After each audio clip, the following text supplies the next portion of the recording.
Hey there, today I'm super excited to share my hands-on experience with Figma, the all-in-one browser-based design and prototyping tool that's completely changing how teams create together.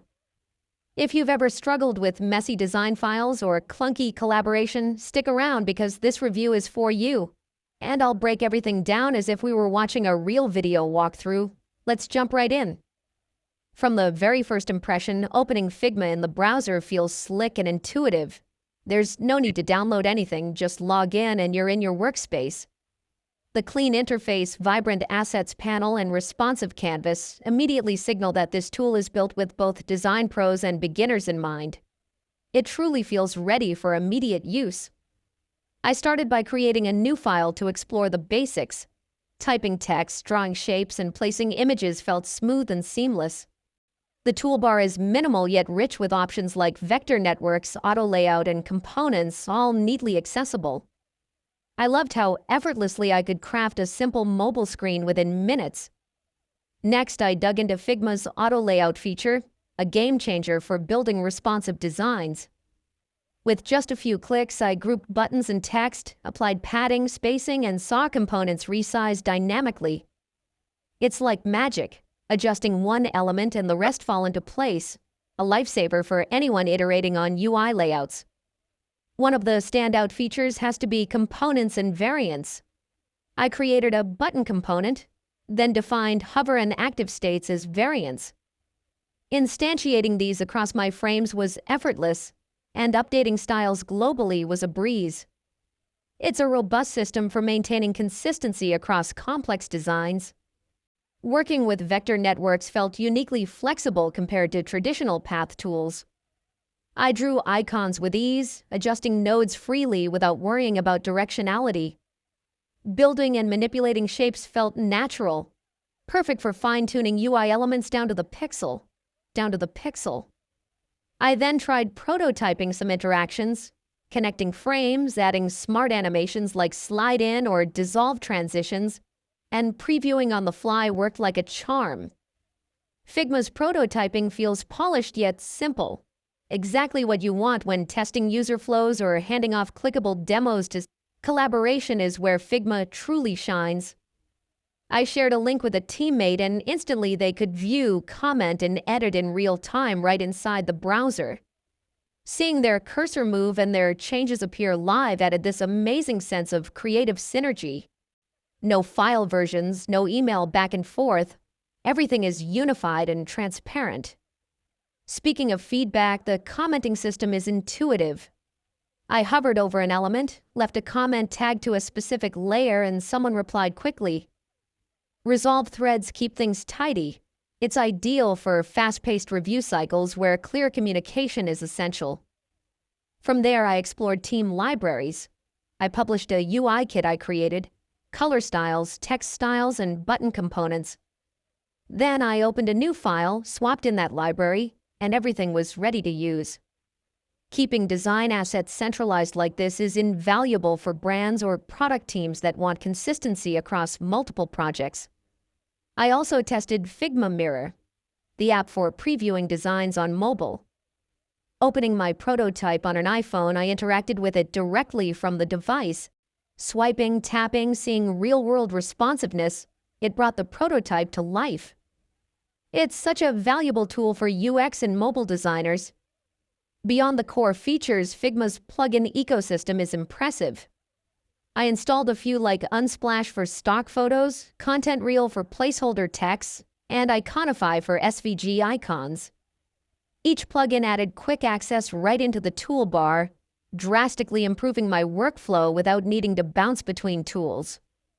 Considering Figma's pricing model, the free plan allows up to 3 projects and unlimited editors, generous for individuals or small teams. Upgrading to professional or organization gives you unlimited projects, advanced permissions, and shared libraries. For serious teams, the investment is worth it for everything you gain. One of the most underrated aspects is Figma's version history. Every change is saved automatically, and I could jump back to earlier versions of my project with ease. No more fear of messing up a design. It's all there, trackable and revertible. Peace of mind is priceless. I also explored Figma's branching feature for experimentation. I duplicated a page to explore a new direction without disturbing the main design. Branching enabled trial and error work while preserving the master file, a smart approach to design iteration and team sync. Performance-wise, Figma held up incredibly well. Even with multiple artboards, embedded images, and a couple of team members editing simultaneously, the canvas stayed responsive and lag-free. That's impressive for a browser-based tool, and it means no worrying about loading times or slow file handling. For developer handoff, Figma provides built-in inspect mode. Inspecting layers, viewing CSS, downloading assets, and copying code snippets was smooth and accurate. This saves so much time and reduces back and forth as developers get pixel-perfect specs straight from the design file. For accessibility, I used contrast plugins to check color contrast ratios directly in Figma. Having instant feedback on whether text meets WCAG standards was super helpful. It means catching issues early in design rather than during QA. Certain win for accessibility-first teams. I looked at Figma's whiteboarding tool, FigJam 2. Opening a new FigJam board felt like a collaborative virtual whiteboard where myself and others could sketch, add sticky notes, vote, and brainstorm live. It's a smart companion to Figma that, used together, improves team ideation and alignment. While testing, I did run into minor limitations. Handling very large files with hundreds of frames got a bit unwieldy, and occasionally third-party fonts loaded slower initially. But these were small inconveniences in an otherwise outstanding experience. Figma's learning resources impressed me as well. In-app tips, online tutorials, community files, and design system templates made picking up new skills easy. If you're learning UI/UX or want to grow your design chops, Figma's community support is unbeatable. I even invited some non-designer colleagues to join for feedback. They found it intuitive and easy to learn. Watching them quickly leave comments, adjust spacing, or highlight issues showed that Figma's learning curve is surprisingly shallow, a big plus for cross-functional teams. Security and permissions are well handled too. With organization tier, admins can control who edits what, who views libraries, and manage SSO. That's essential for design at scale, ensuring both collaboration and control in one environment.